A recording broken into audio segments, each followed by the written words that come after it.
अस्सलामुअलैकुम। सबसे पहले यहाँ पे जो मेज़रमेंट है मैं वो आप लोगों को बता देती हूँ।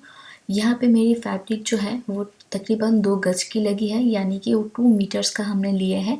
और यहाँ पे हम जो मेथड में हम कर रहे हैं ये बेसिकली टेलर में यूजिंग कर होते हैं। और सबसे पहले हम क्या करेंगे, इसका जो टोटल लंबाई है वो हमारा है 36 इंच हमने लिए हैं हमारी लंबाई। ये जो मेज़रमेंट है ये मेरी मेज़रमेंट से मैं आप लोगों को बता रही हूँ और ये एक्सेल साइज़ का है।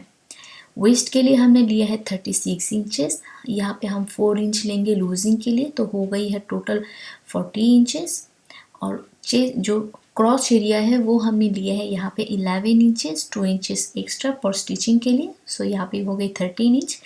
इसके हिप का जो लेंथ है, लंबाई है, वो हमने लिया है 13 इंच और घेर हमने लिया है 27 इंचेस।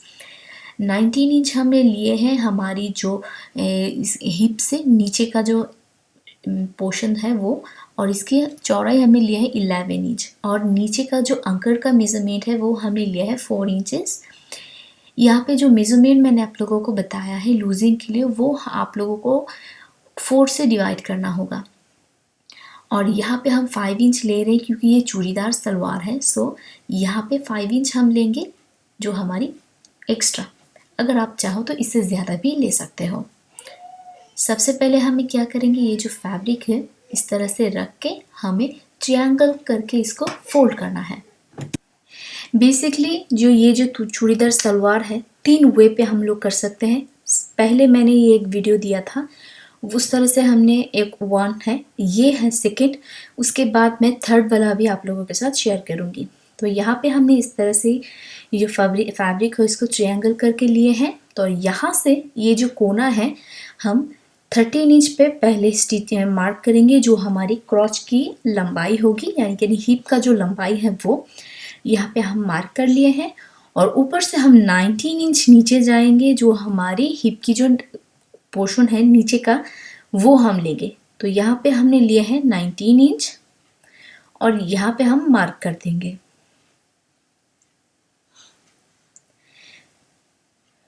और जो यहाँ पे मैं जो घुटने का जो मेज़रमेंट है वो मैं नहीं ले रही हूँ। बेसिकली यहाँ पे हम क्या करते हैं, मैं ये थोड़ा लूज़ रखती हूँ। मैं सिर्फ नीचे का जो पोर्शन है, जो अंकर का पोर्शन है, उसको ही मैं थोड़ा टाइट रखती हूँ और जो ऊपर का हिस्सा है वो मैं लूज़ रखती हूँ बेसिकली मेरी सलवार में। तो यहाँ पे हमने 12 इंच लिए हैं, 1 इंच हम एक्स्ट्रा लेंगे जो हमारी लूजिंग के लिए होगा। और ऊपर से हमने फिर से हमारी एक माप देना है जो हमारी 36 इंच का होगा लंबाई। और यहाँ पे मेरी कपड़ा जो है वो थोड़ा कम पड़ रहा है, यानी कि 2 इंच कम पड़ रहा है। सो इसीलिए हमने यहाँ करेंगे 3 इंचेस हम लेंगे जो हमारी लूजिंग के लिए है। तो यहाँ पे ये जो जितना है वो मैं यहाँ पे ले रही हूँ। तो अब हम क्या करेंगे, हमारी ये जो लाइन है इसको हम यहाँ पे जॉइंट कर देंगे। खुले हाथ से भी आप लोग कर सकते हो या फिर जो स्केल होती है उससे भी आप लोग इसको आसानी से कर सकते हो। तो यहाँ पे हमारी ये हो गई है। अब हम इसको कट कर लेंगे। कट करने के बाद हमारी जो एक्स्ट्रा फैब्रिक बच जाएगा उससे हम लोगों को क्या करना है, हमारी जो ऊपर का जो हिस्सा है उसको हम लोगों को निकालना है। तो अब हम क्या करेंगे, ये जो फैब्रिक है हम इसको घुमा के इस तरह से पहले हम रख लेंगे और ऊपर से तकरीबन ½ इंच के ऊपर हम रखेंगे, क्योंकि हमारी स्टिचिंग के बाद ये ½ इंच अंदर चला जाएगा। सो यहाँ पे हम मार्क करेंगे जो हिप का मेजरमेंट था क्रॉच का, यानी कि हिप और क्रॉच। हिप जो है वो हमने लिया है 12 इंच और हिप क्रॉच जो एरिया है वो हम लेंगे 2 इंच एक्स्ट्रा, जो हो गई है हमारी 13 इंच। लूजिंग के लिए आप लोग कम या फिर ज़्यादा कर सकते हो। और जिस तरह से हमने इस फैब्रिक को फोल्ड किए हैं ज़रूरत नहीं होगी, पर फिर भी अगर आप चाहो तो ले सकते हो, क्योंकि हमने यहाँ पे ऑलरेडी 4 इंचेस ले लिए हैं जो हमारी एक्स्ट्रा है। तो यहाँ पे हमने हमारी जो कमर का माप है 40 इंच हमने ले लिए हैं, इसको डिवाइड करके, यानी कि 10 इंच हमने लिए हैं।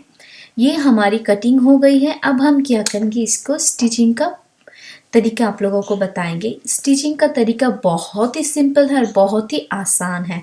यहाँ पे सबसे पहले हम लोग स्टिच करेंगे जो हमारी क्रॉच का पार्ट है।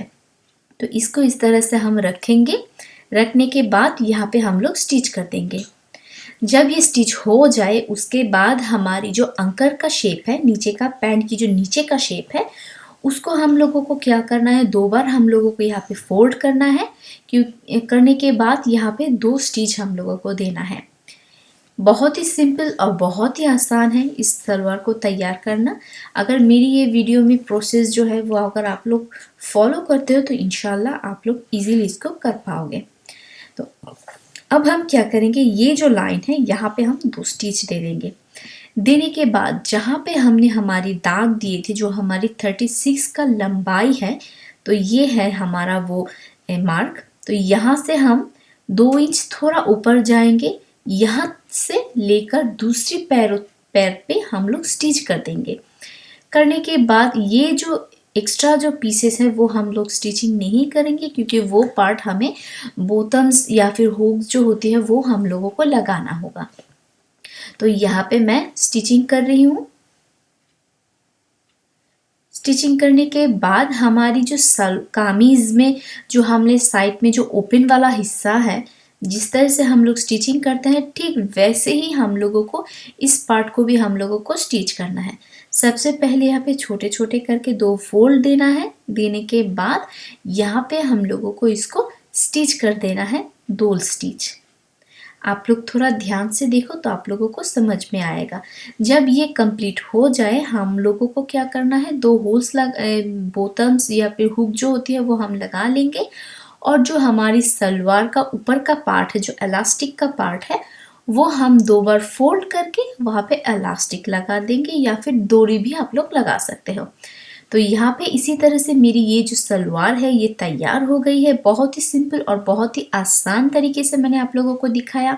अगर मेरी ये वीडियो आप लोगों को अच्छा लगे तो प्लीज़ लाइक, शेयर और छोटा सा एक कमेंट कर देना। और अगर मेरे चैनल पे आप लोग नए हो तो प्लीज़ साइड बटन पे जो है वो बेल बटन ज़रूर क्लिक कर देना, तो सबसे पहले नोटिफिकेशन आप लोगों के पास चला जाएगा। अल्लाह हाफिज़, बाय।